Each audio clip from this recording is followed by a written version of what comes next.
siang, Pak Suradi. Selamat siang. Iya, apa kabar Pak Suradi? Baik. Gimana kabar teman-teman di studio? Iya. Pak Suradi, ini ada Bobi, ada Bella, ada Ajeng, ada Sofi. Kita penasaran banget sama Pak Suradi yang saya pikir ini memiliki strategi tersendiri terhadap pendidikan putra-putrinya, karena memang zaman sekarang banyak banget yang goalsnya tuh harus ke negeri, Pak. Bapak sendiri gimana, Pak, strateginya, Pak? Ini udah langsung ya? Boleh, langsung, Pak. Langsung boleh, Bapak.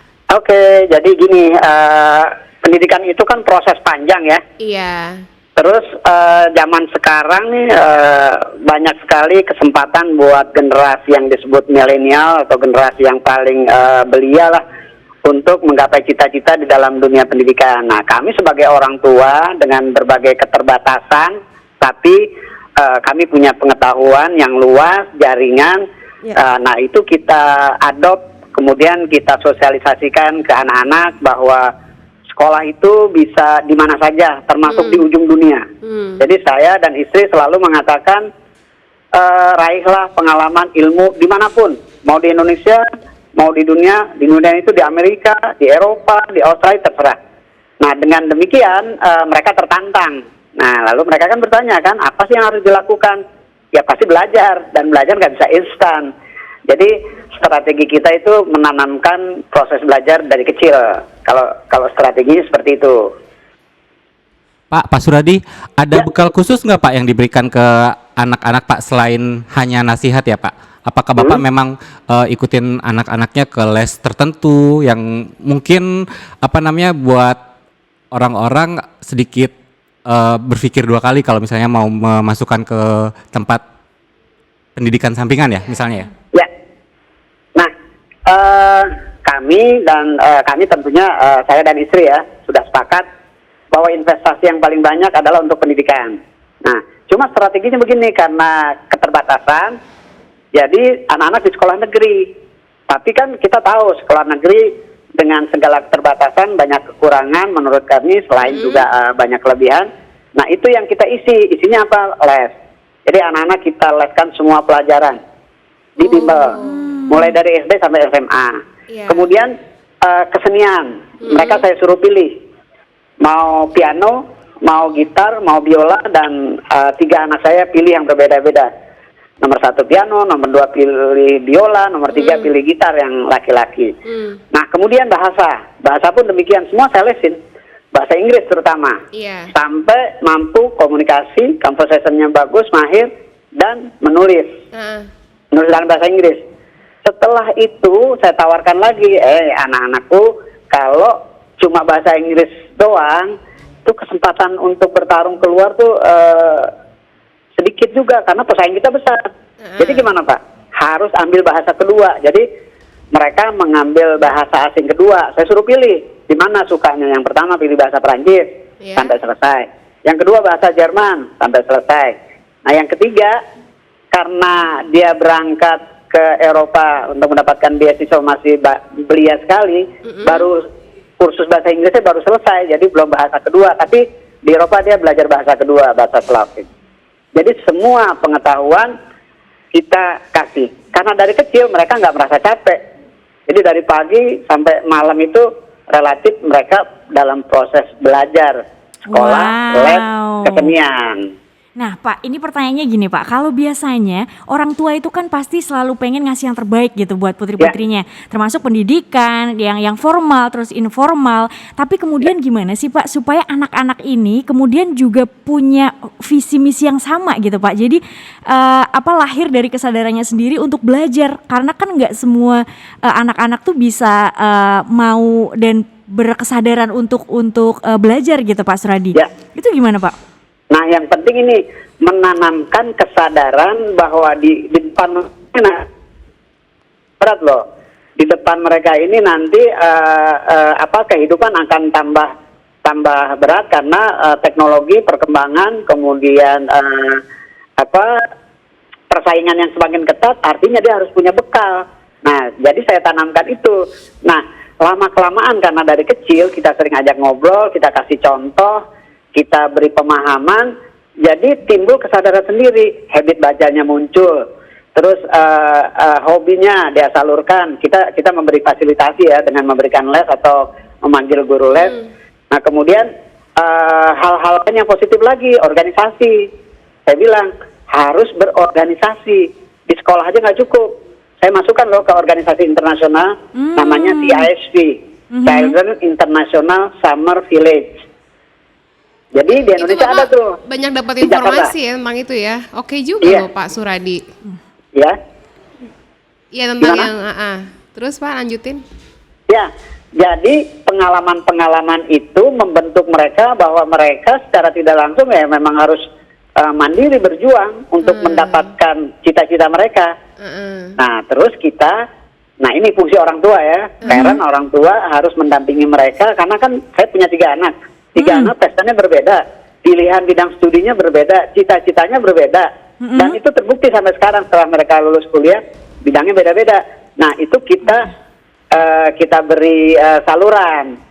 Jadi kalau buat kita, saya nggak memaksakan, oh anak saya harus jadi pendidik, jadi jurnalis atau jadi dokter. Enggak, mereka saya suruh pilih.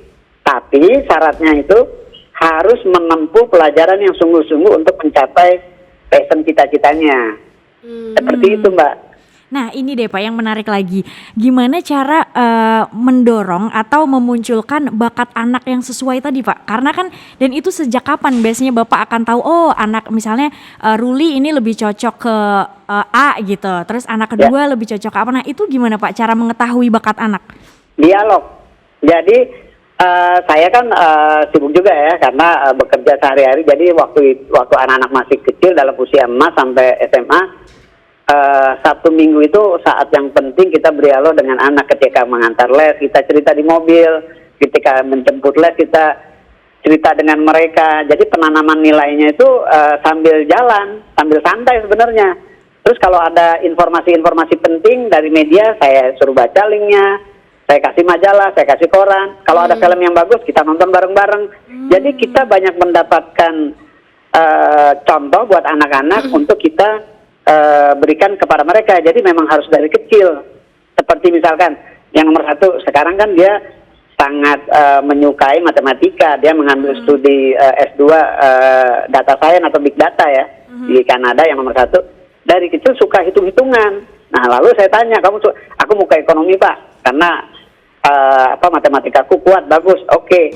Nah sekarang dia melanjutkan ke data science. Yang nomor 2, anakku yang nomor 2 namanya Rahma.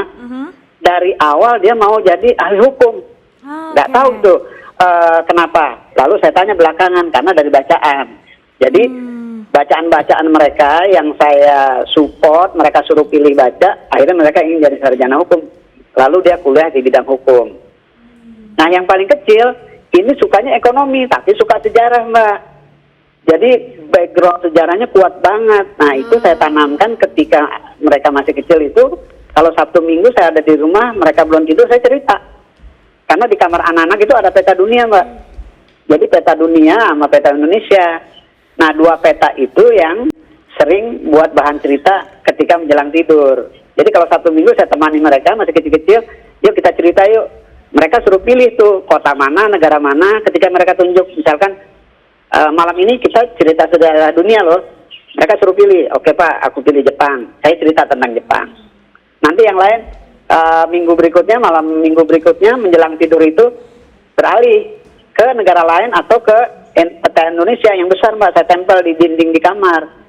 Nah itu secara nggak langsung jadi transformasi pengetahuan buat mereka dan menimbulkan keinginan mereka, oh ya negara di sana minimal dari informasi yang saya ceritakan mereka menangkap itu dan memperdalam dengan bacaan-bacaan. Pak, tadi Ajeng tuh bisik-bisik Pak, katanya bertolak belakang banget dengan kamarnya Ajeng yang isinya poster Pak. Dengan kamar anak Bapak yang isinya peta dunia. Pak, Bapak nih salah satu orang tua yang menganggap investasi nggak sih Pak untuk anak? Apakah Bapak ada berharap untuk suatu saat anaknya balikin modalnya Bapak gitu Pak? Oh, investasi dalam pengertian saya harus memberikan spare keuangan keluarga itu lebih besar untuk pendidikan. Karena saya merasakan manfaatnya, tetapi saya nggak berharap mereka kembali. Artinya kamu harus ini dong ke orang tua, ya. Jadi Tapi secara kesadaran, Mas Bobi, ini lucu nih, anak nomor 2, ya Rahma kan sudah bekerja di sebuah kantor konsultan bisnis di Luxembourg ya, di Eropa. Dia langsung gaji pertama tuh ibunya ditransfer, dikasih uang. Padahal ibunya nggak minta. Terus dia berjanji, Pak, aku akan bantu adikku, karena sekarang adiknya kan baru mau kuliah. Dan aku akan tengok dari Luxembourg ke Belgia, itu nggak jauh Pak, naik bus 2 jam. Ya, artinya tanggung jawab kakak terhadap adik mulai muncul, padahal kita nggak minta. Artinya saya bilang ini masih tanggungan kita sebagai orang tua untuk hal-hal yang dibutuhkan anak kita yang paling kecil.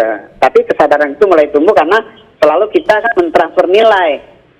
Misalkan kita ada kelebihan sedikit, kita kasih saudara, kita kasih teman kita yang membutuhkan. Nah itu sambil cerita, istri saya dan saya memberikan contoh yang baik pada anak-anak. Bahkan ini loh Mas Bobi sama siapa Mbak Nita ya? Mbak Ajeng, Mbak Sofi dan Bella. Iya, Ada 4 ini Pak kan di sini. anak-anak diasuh sama asisten rumah tanggaku juga ya, dari kecil sampai 15 tahun. Kebetulan ketika udah kuliah keluar, asisten rumah tangga kan pisah, dia punya usaha tapi masih tinggal sekitar sini. Nah itu setiap bulan itu ditransfer sama anakku, sampai nangis mereka laporan, aku nggak tahu. Udah bisa transfer langsung ya ke ART ya. Jadi kan asisten rumah tangga pun sepasang suami istri, karena dulu ceritanya mereka memang butuh pekerjaan. Aku bilang udah di rumah bareng-bareng. Nah sekarang udah berusaha sebagai pedagang. Itu setiap bulan Rahma mentransfer. Aku tahunya ketika asisten rumah tangga itu silaturahmi ke rumah, dia cerita sambil nangis. Aku ditransfer Rahma dan sampai hari ini setiap bulan dia ditransfer. Oke, Pak Suradi. Boleh tahu nggak kalau Bapak pekerjaannya apa ya Pak ya? Dan saya lama, hampir 30 tahun di media. Oh begitu. Tapi saya pada saat berbarengan, saya lama mengajar juga sebagai guru SMA di SMA Negeri 8. Jadi memang latar belakangnya sudah pendidikan ya Pak ya? Ya, jadi sebelum lulus saya udah mengajar Mbak sebagai guru di SMA 8. Tapi Bapak juga dapat beasiswa nggak sebelumnya? Saya bercita-cita, cuma nggak dapet. Bagusnya tuh harapannya jadi ada di anaknya ya. Saya dapat setahun di UI waktu itu, namanya beasiswanya peningkatan prestasi akademik PPA. Cuma setahun, nggak besar Mbak. Untuk biaya kuliah dan fotokopi. Baik Pak, terakhir nih Pak, boleh kasih saran ke teman-teman atau MG listeners yang masih punya pikiran bahwa goals dari setelah lulus MBPTN ini harus negeri. Padahal masih banyak pilihan seperti Bapak. Boleh sedikit Pak? Nah, gini, sekarang kan banyak orang tua yang gembira karena anaknya diterima sesuai jurusan. Tapi banyak juga yang kecewa. Nah, saran saya buat yang belum beruntung, ini kesempatan banyak banget, masih ada kesempatan. Di dalam negeri masih ada tes mandiri, SIMAK. Nah, yang di luar negeri masih banyak loh. Di Jerman semua universitas, hampir semua ya, itu yang negeri free. Saya baru buka ini tadi. Saya bercita-cita kuliah di Jerman Pak Suradi. Mudah-mudahan kesampaian. Amin. Gratis ya Pak di sana ya Pak? Salah satunya di Munich itu sekolahnya Ilham Habibi. Itu masih buka loh sampai September. Sekolah teknik. Jadi kitanya juga harus ini ya dan Pak biaya ya? hidup di Jerman relatif lebih murah, kosnya juga lebih murah. Biaya pendidikannya free. Terus yang masih ada lagi di Wina, di Austria. Itu juga free. Cuma biaya hidupnya agak tinggian dikit daripada Jerman. Ya minimal 600-an lah sebulan, 600 euro. Kalau di Jerman 500 cukup plus apartemen. Nah kemudian informasi juga nih buat pendengar, kalau adik-adik atau orang tua yang punya anak masih kecil, ada beasiswa dari Singapura yang masih buka sampai sekarang, sampai akhir Juni tanggal 26 bisa apply beasiswa untuk SMP di Singapura. Kalau kita lolos, itu bisa langsung nyambung ke SMA. Jadi memang ini ya Pak ya, dari pihak kitanya juga harus proaktif untuk mencari informasi di luar gitu ya Pak ya? Oh iya.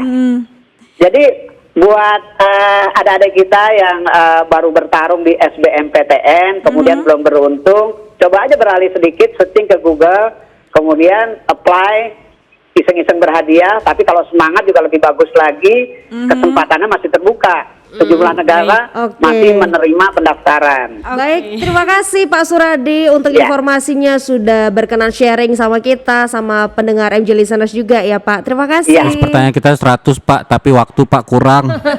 Oke, salam untuk keluarga dan untuk putra-putrinya ya Pak ya. Kapan-kapan kopi darat bisa ngobrol pendidikan boleh. Kalau yang punya Iya, keponakan, punya- oke. Thank you Ya, ya. Pak. Terima kasih.